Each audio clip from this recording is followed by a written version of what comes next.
In this video, we're going to talk about the 7 tips for moving out of state. And let's face it, in this crazy time we live in, you're going to need all the help you can get. I'm Shirin Lieberman with Shirin Lieberman Homes, and on this channel, I talk about everything you need to know about the Temecula area.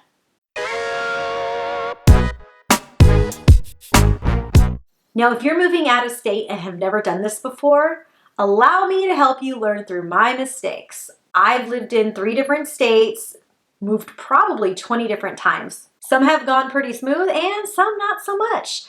But I'm going to share you the tips that help me and some of the things that I've learned along the way to help you through your next move. Tip number 1 is to have a parts box. This is probably one of the most valuable tips I have ever gotten. The parts box is the last box to go onto the truck and the first box to go off the truck when you get to your new destination. And in this box, you're going to find things like screwdrivers, nuts, bolts, Allen wrenches, and maybe even a hammer or a mallet. You're going to want to keep everything in here that you're going to use to disassemble your furniture as well as reassemble it when you get to your new home.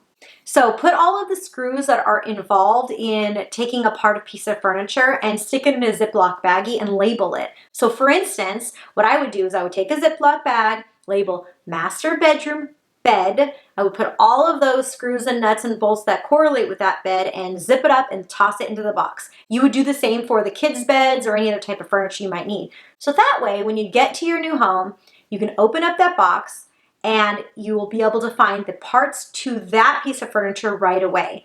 I do suggest taking that box and sticking it right in the middle of your kitchen so that way you know exactly where it is.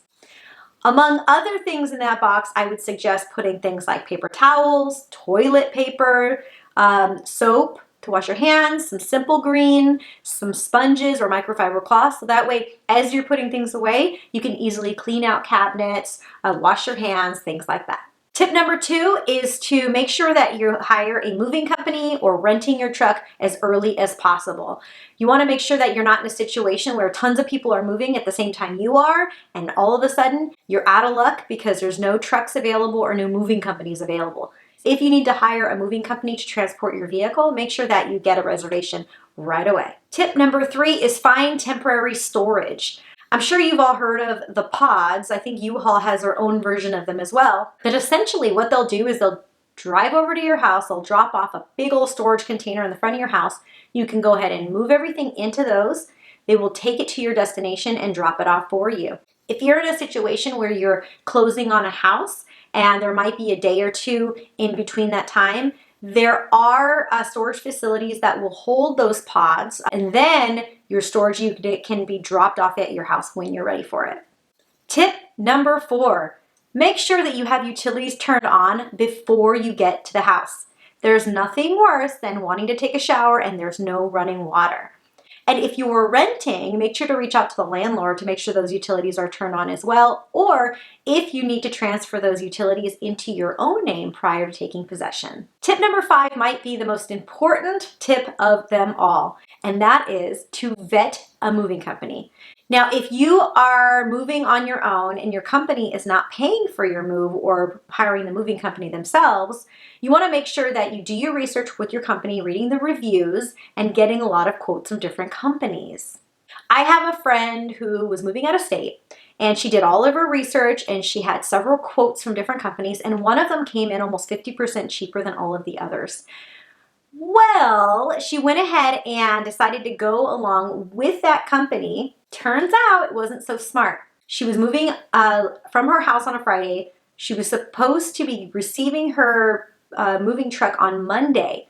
2.5 weeks later, she still didn't have the moving truck. When she called the company to find out what happened, they had said that they weren't going to move anything until the truck was fully full and they needed another job to do that. Sadly, it was in the fine print. She failed to read it and she was screwed.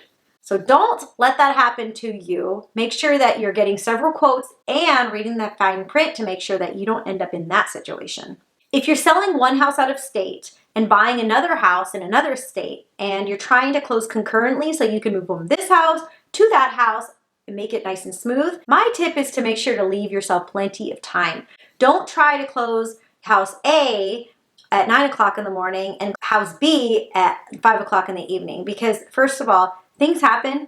A lot of times it's no fault of the buyer or the seller, but things happen. So if you were trying to rush across town to get a signing done at 5 o'clock and you hit traffic and you're stuck and you can't get there on time, then that kind of screws up the whole thing. So my suggestion is to make sure you leave a day or two in between in order to make that happen smoothly. So plan on either storing your items in the furniture in a storage unit, getting a hotel for a day or two until your next house closes, or previously arrange with the buyer of your previous house to allow you to stay in the property for a couple days to allow that time for you to move into your new property. Tip number 7, have a yard sale before you move. Don't do what I did when I moved from Las Vegas back to California. We rented this huge truck and we basically took almost everything with us. A few things we had to leave behind because frankly it just wouldn't fit. And honestly, a lot of the stuff we ended up moving here, I ended up selling when we got here. So make sure you set up a yard sale prior to you moving for a few reasons. First of all, it's really expensive to move. And secondly, it's a lot less hassle and you're probably going to want to buy new stuff anyways. So those are my 7 tips for moving out of state with as little hassle as possible. And if you want to know more about moving to Temecula, California, watch this video here. Thanks for watching and I'll see you next time.